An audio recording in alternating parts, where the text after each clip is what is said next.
Efésios, capítulo 1.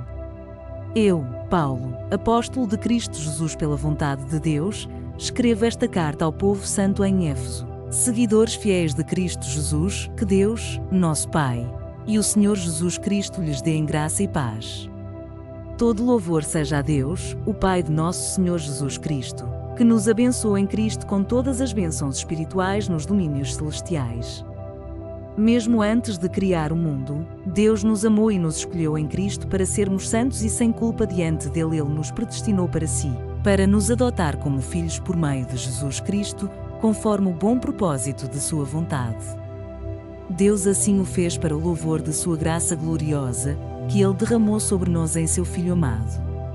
Ele é tão rico em graça que comprou nossa liberdade com o sangue de seu Filho e perdoou nossos pecados, generosamente. Derramou sua graça sobre nós e, com ela, toda a sabedoria e todo entendimento.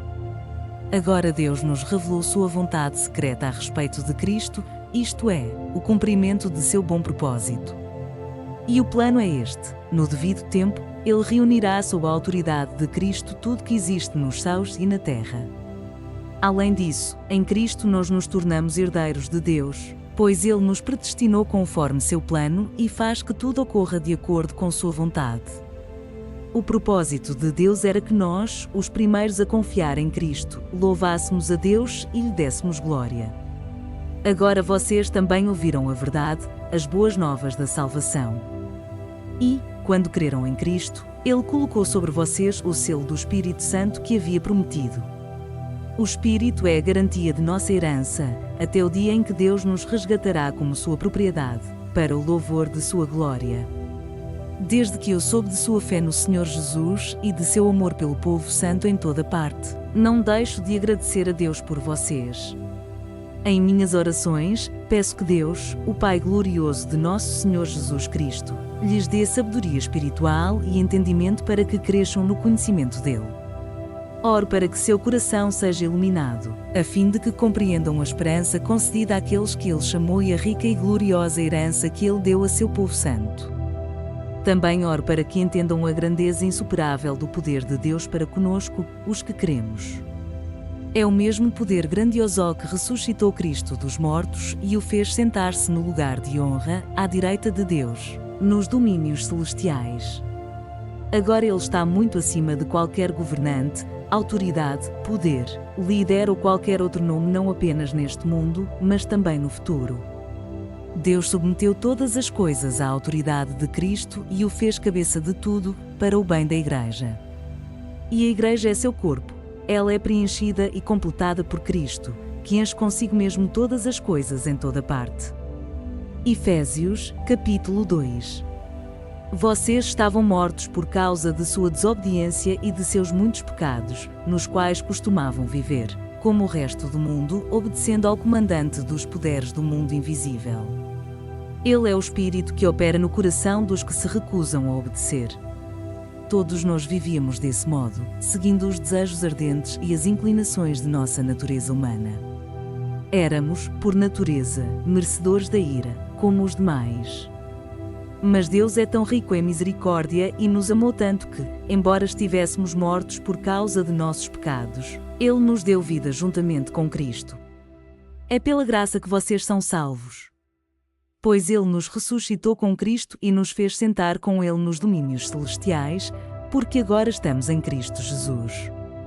Portanto, nas eras futuras, Deus poderá apontar-nos como exemplos da riqueza insuperável de sua graça, revelada na bondade que ele demonstrou por nós em Cristo Jesus. Vocês são salvos pela graça, por meio da fé. Isso não vem de vocês, é uma dádiva de Deus. Não é uma recompensa pela prática de boas obras, para que ninguém venha a se orgulhar. Pois somos obra-prima de Deus, criados em Cristo Jesus a fim de realizar as boas obras que ele de antemão planejou para nós. Não esqueçam que vocês, gentios, eram chamados de incircuncidados pelos judeus que se orgulhavam da circuncisão, embora ela fosse apenas um ritual exterior e humano. Naquele tempo, vocês viviam afastados de Cristo. Não tinham os privilégios do povo de Israel e não conheciam as promessas da aliança. Viviam no mundo sem Deus e sem esperança. Agora, porém, estão em Cristo Jesus. Antigamente, estavam distantes de Deus, mas agora foram trazidos para perto dele por meio do sangue de Cristo. Porque Cristo é nossa paz. Ele uniu judeus e gentios em um só povo ao derrubar o muro de inimizade que nos separava. Ele acabou com o sistema da lei, com seus mandamentos e ordenanças, promovendo a paz ao criar para si, desses dois grupos, uma nova humanidade. Assim, ele os reconciliou com Deus em um só corpo por meio de sua morte na cruz, eliminando a inimizade que havia entre eles. Ele trouxe essas boas novas de paz tanto a vocês que estavam distantes dele como aos que estavam perto.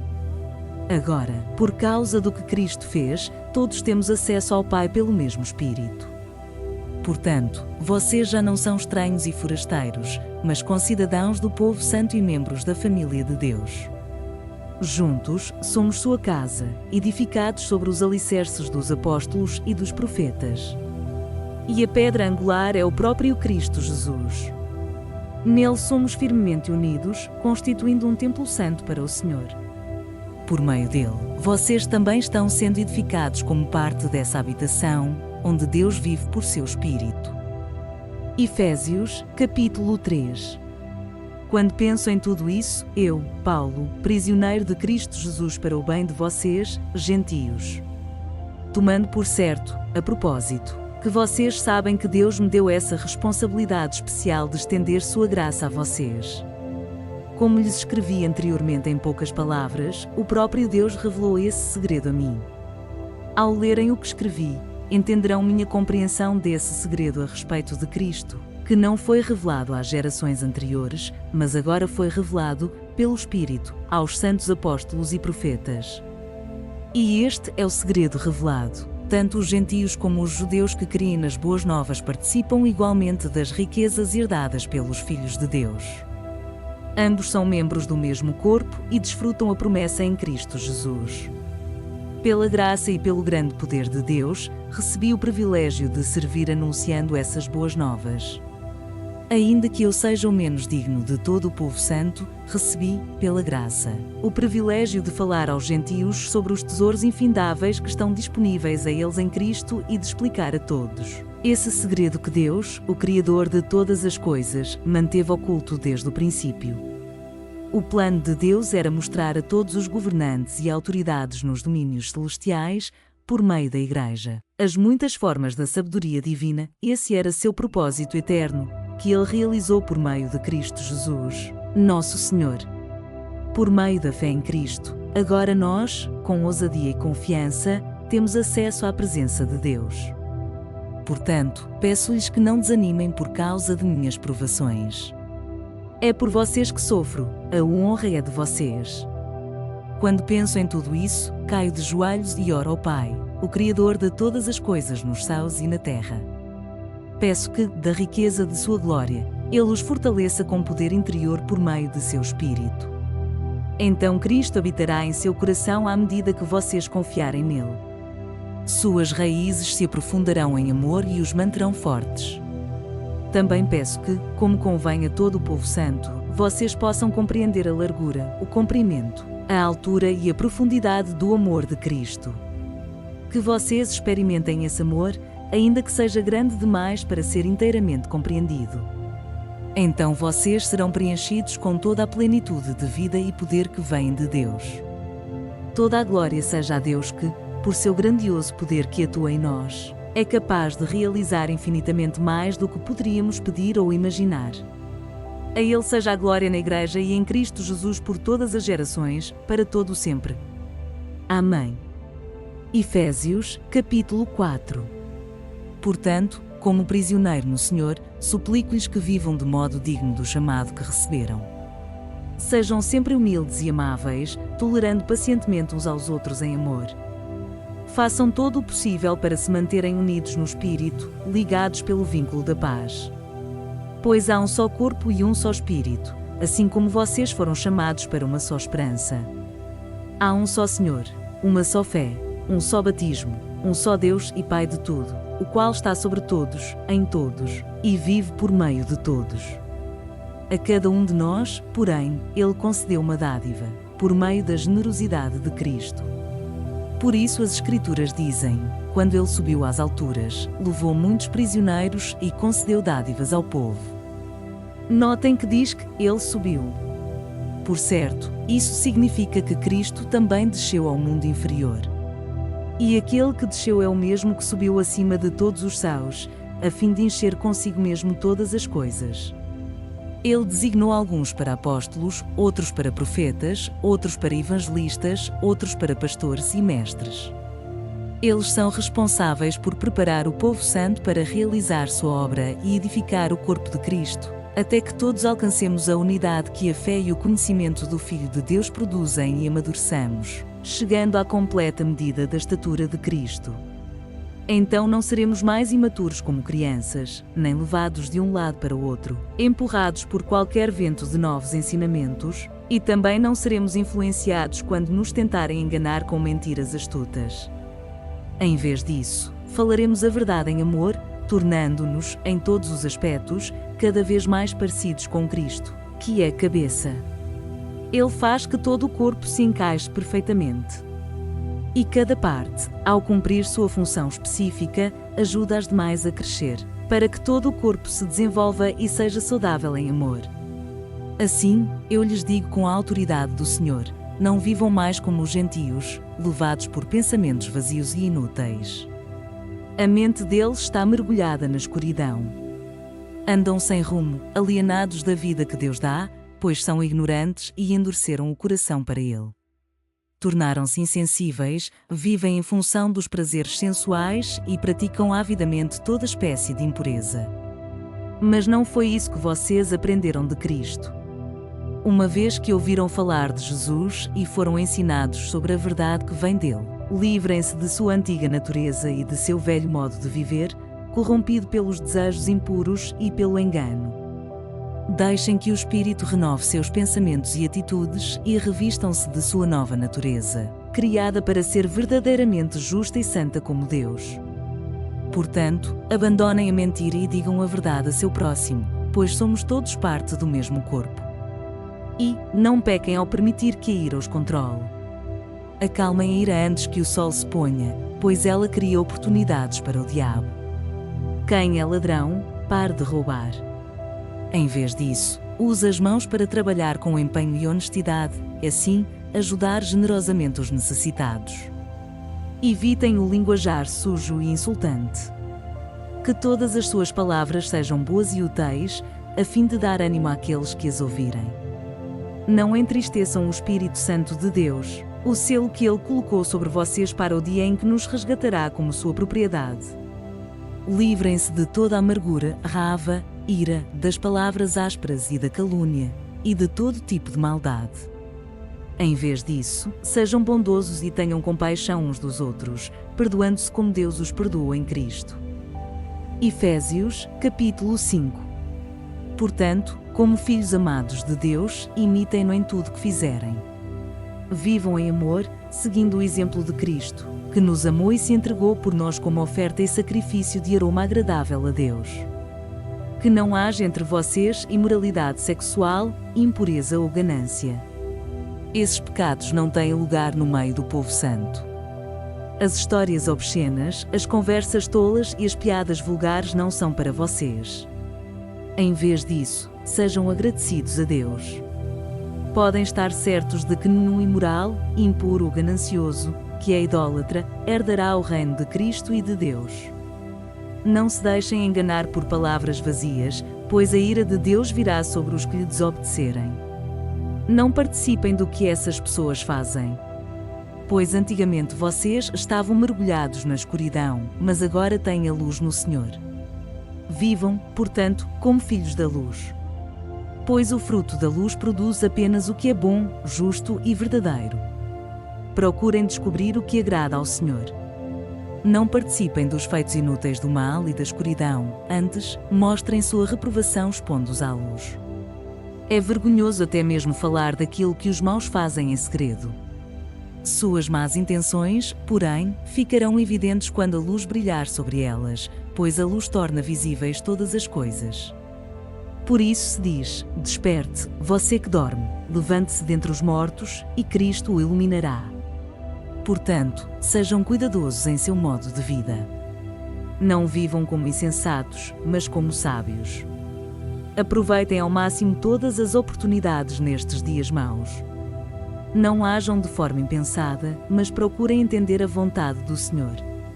Não se embriaguem com vinho, pois ele os levará ao descontrole. Em vez disso, sejam cheios do Espírito, cantando salmos, hinos e cânticos espirituais entre si e louvando o Senhor de coração com música. Por tudo deem graças a Deus, o Pai, em nome de nosso Senhor Jesus Cristo. Sujeitem-se uns aos outros por temor a Cristo. Esposas, sujeite-se cada uma a seu marido, como ao Senhor. Pois o marido é o cabeça da esposa, como Cristo é o cabeça da Igreja. Ele é o Salvador de seu corpo, a Igreja. Assim como a Igreja se sujeita a Cristo, também vocês, esposas, devem se sujeitar em tudo a seu marido. Maridos, ame cada um a sua esposa, como Cristo amou a Igreja. Ele entregou a vida por ela, a fim de torná-la santa, purificando-a ao lavá-la com água por meio da palavra. Assim o fez para apresentá-la a si mesmo como Igreja gloriosa, sem mancha, ruga ou qualquer outro defeito, mas santa e sem culpa. Da mesma forma, os maridos devem amar cada um a sua esposa, como amam o próprio corpo, pois o homem que ama sua esposa na verdade ama a si mesmo. Ninguém odeia o próprio corpo, mas o alimenta e cuida dele, como Cristo cuida da Igreja. E nós somos membros de seu corpo. Por isso o homem deixa pai e mãe e se une à sua mulher, e os dois se tornam um só. Esse é um grande mistério, mas ilustra a união entre Cristo e a Igreja. Portanto, volto a dizer, cada homem deve amar a esposa como ama a si mesmo, e a esposa deve respeitar o marido. Efésios, capítulo 6. Filhos, obedeçam a seus pais no Senhor, porque isso é o certo a fazer. Honre seu pai e sua mãe. Esse é o primeiro mandamento com promessa. Se honrar pai e mãe, tudo lhe irá bem e terá vida longa na terra. Pais, não tratem seus filhos de modo a irritá-los, antes, eduquem-nos com a disciplina e a instrução que vem do Senhor. Escravos, obedeçam a seus senhores terrenos com respeito e temor. Sirvam com sinceridade, como serviriam a Cristo. Procurem agradá-los sempre, e não apenas quando eles estiverem observando. Como escravos de Cristo, façam a vontade de Deus de todo o coração. Trabalhem com entusiasmo, como se servissem ao Senhor, e não a homens. Lembrem-se de que o Senhor recompensará cada um de nós pelo bem que fizermos, quer sejamos escravos, quer livres. Senhores, assim também tratem seus escravos. Não os ameacem, lembrem-se de que vocês e eles têm o mesmo Senhor no céu, e Ele não age com favoritismo. Uma palavra final: sejam fortes no Senhor e em seu grande poder. Vistam toda a armadura de Deus, para que possam permanecer firmes contra as estratégias do diabo. Pois nós não lutamos contra inimigos de carne e sangue, mas contra governantes e autoridades do mundo invisível, contra grandes poderes neste mundo de trevas e contra espíritos malignos nas esferas celestiais. Portanto, vistam toda a armadura de Deus, para que possam resistir ao inimigo no tempo do mal. Então, depois da batalha, vocês continuarão de pé e firmes. Assim, mantenham sua posição, colocando o cinto da verdade e a couraça da justiça. Como calçados, usem a paz das boas novas, para que estejam inteiramente preparados. Em todas as situações, levantem o escudo da fé, para deter as flechas de fogo do maligno. Usem a salvação como capacete e empunhem a espada do Espírito, que é a palavra de Deus. Orem no Espírito em todos os momentos e ocasiões. Permaneçam atentos e sejam persistentes em suas orações por todo o povo santo. E orem também por mim. Peçam que Deus me conceda as palavras certas, para que eu possa explicar corajosamente o segredo revelado pelas boas novas. Agora estou preso em correntes, mas continuo a anunciar essa mensagem como embaixador de Deus. Portanto, orem para que eu siga falando corajosamente em nome dele, como é meu dever. Tíquico lhes dará um relatório completo do que tenho feito e de como tenho passado. Ele é um irmão amado e um colaborador fiel na obra do Senhor. Eu o enviei a vocês com esse propósito, para que saibam como estamos e para animá-los. A paz seja com vocês, irmãos, e que Deus, o Pai, e o Senhor Jesus Cristo lhes dê amor e fidelidade. Que a graça de Deus esteja eternamente sobre todos que amam nosso Senhor Jesus Cristo.